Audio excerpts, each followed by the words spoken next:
Hello everyone, and welcome back to the channel. Today, we're going to talk about one of the most misunderstood shifts happening in the Singapore property market right now.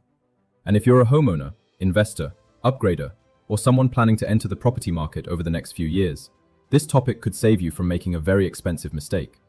Because something strange is happening. For decades, Singapore property buyers operated under one simple belief: newer is always better. A newer condo should be easier to sell.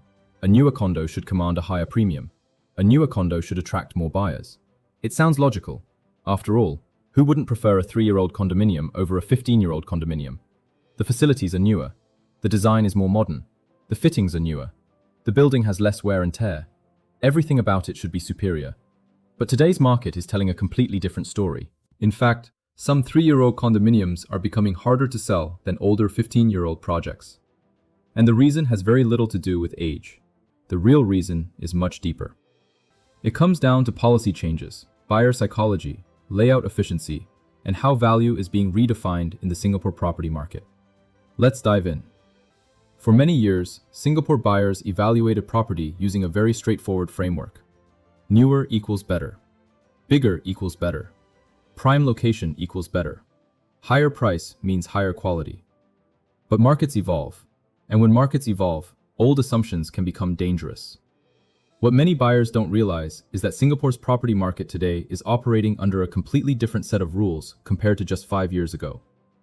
The first major shift came from something most consumers rarely discuss: the gross floor area harmonization framework. Now I know that sounds technical and boring, but stay with me, because this policy change may be one of the most important developments affecting property values today. Before GFA harmonization, developers could include various spaces within the saleable area calculations. This included aircon ledges, void spaces, and certain design features that technically counted toward the unit size. On paper, buyers appeared to be getting larger units, but in reality, some of that space wasn't genuinely usable. Many buyers unknowingly paid premium prices for square footage that did little to improve daily living. Developers maximized every square foot allowed under the previous framework. And from a business perspective, that's understandable. But the result was that some buyers paid a significant amount for space that offered limited practical value. Today, things are different. The harmonized rules place far greater emphasis on actual usable living space. And that's where the problem begins for some relatively new condominium owners. Imagine you purchased a condominium 3 or 4 years ago. At the time, you paid market prices under the previous framework. Now, you're trying to sell. But today's buyers are comparing your unit against brand new launches built under the harmonized rules. And suddenly, your property sits in a very uncomfortable position. You're not old enough to compete with spacious older resale projects, and you're not new enough to benefit from the improved space efficiency standards of current launches. You're stuck in the middle, and buyers know it. This creates a pricing mismatch. Buyers are asking themselves a very simple question: why should I pay for dead space?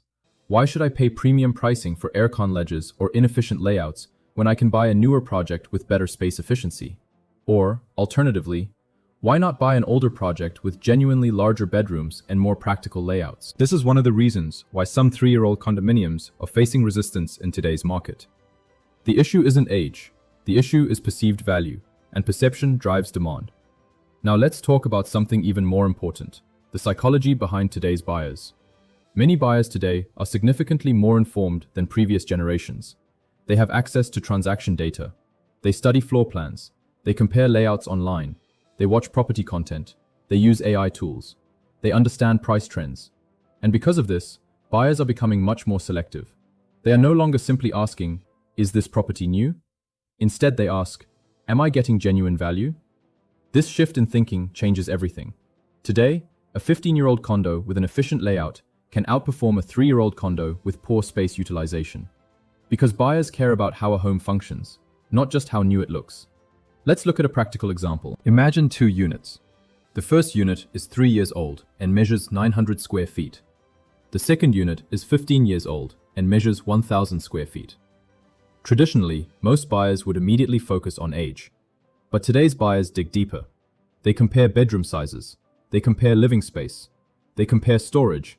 They compare functionality.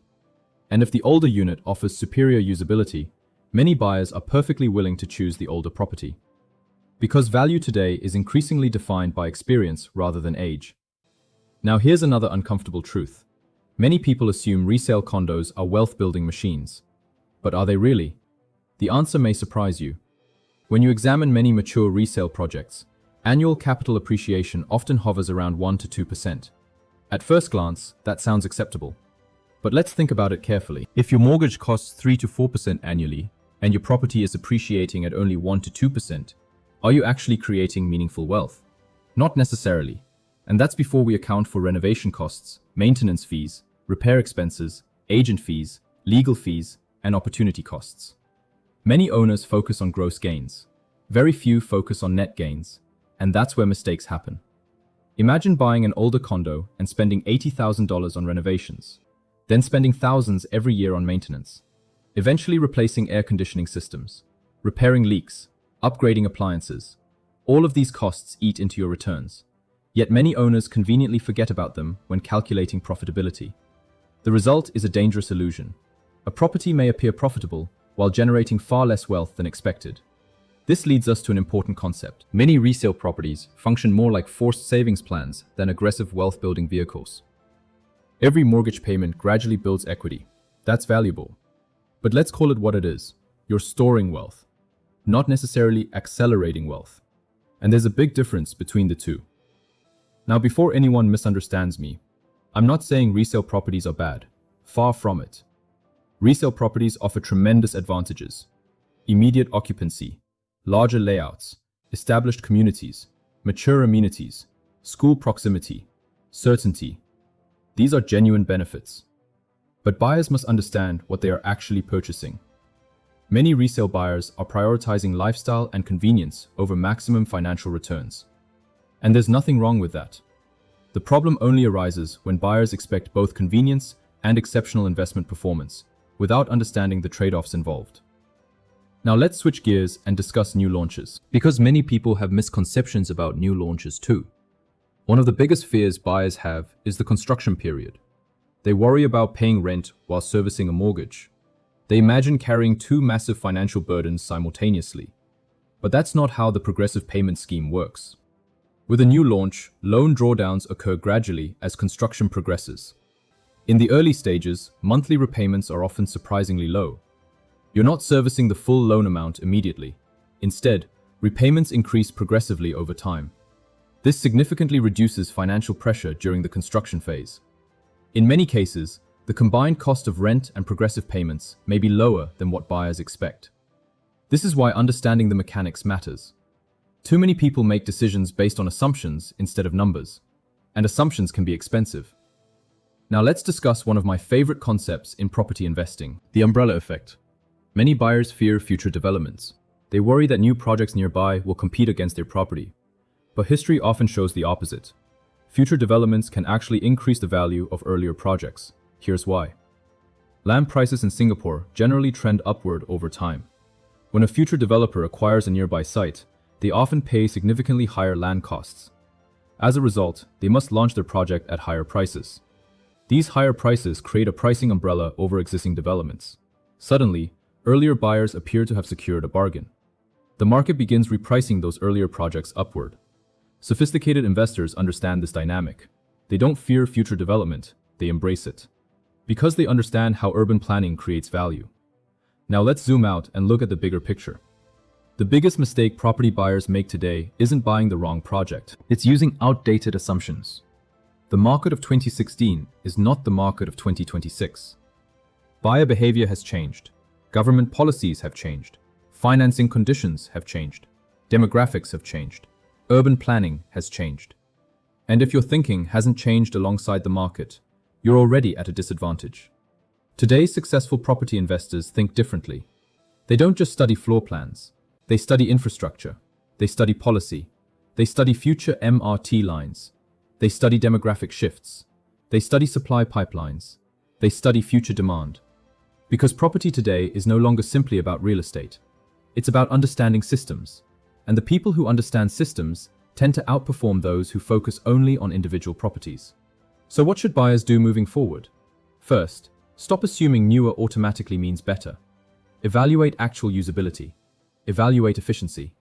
Evaluate future demand. Second, stop focusing solely on headline profits. Calculate net returns. Include all costs. Be brutally honest with the numbers. Third, understand the impact of policy. Government decisions can dramatically reshape buyer behavior and valuation frameworks. Fourth, think about future competitiveness. Ask yourself, will future buyers still want this property? Will future projects make this property more attractive or less attractive? And finally, think strategically. Property success is rarely about luck. It's usually about preparation, timing, and understanding where the market is heading before everyone else. Because the biggest opportunities often emerge when the crowd is still focused on yesterday's narratives. And right now, one of the biggest myths in Singapore property has just collapsed. The belief that newer automatically means better. The reality is much more nuanced. The winners over the next decade won't necessarily be the people who buy the newest property. They'll be the people who understand value better than everyone else. And that's a very different skill. Before we wrap up, I want to leave you with one final question. If a relatively small policy change like GFA Harmonisation can dramatically alter buyer behavior today, what future policy changes, urban planning initiatives, infrastructure developments, or demographic shifts could reshape property values over the next 10 years? Because the smartest investors don't just buy properties, they buy the future. And understanding that future may be the most valuable investment skill of all. Thank you for joining me today. If you found this podcast valuable, please like, subscribe, and share it with someone who is currently buying, selling, or upgrading their property. And if you're planning to buy, sell, upgrade, or restructure your property portfolio, don't make decisions based purely on headlines, social media opinions, or outdated assumptions. Every property decision should be evaluated through the lens of liquidity, future demand, policy changes, infrastructure growth, and long-term wealth progression. If you'd like a personalized one-to-one property strategy discussion, feel free to connect with me. I can help you understand which projects may have stronger future resale potential, how to avoid future liquidity traps, whether resale or new launch makes more sense for your goals, how to structure your property journey for long-term wealth creation, and how to position yourself ahead of major market shifts. This is Mike Chin. Thank you for listening. I look forward to speaking with you soon. Call or WhatsApp me at 8181-0258 for a private property consultation. Remember, the market is changing. The question is whether your strategy is changing fast enough. See you in the next episode.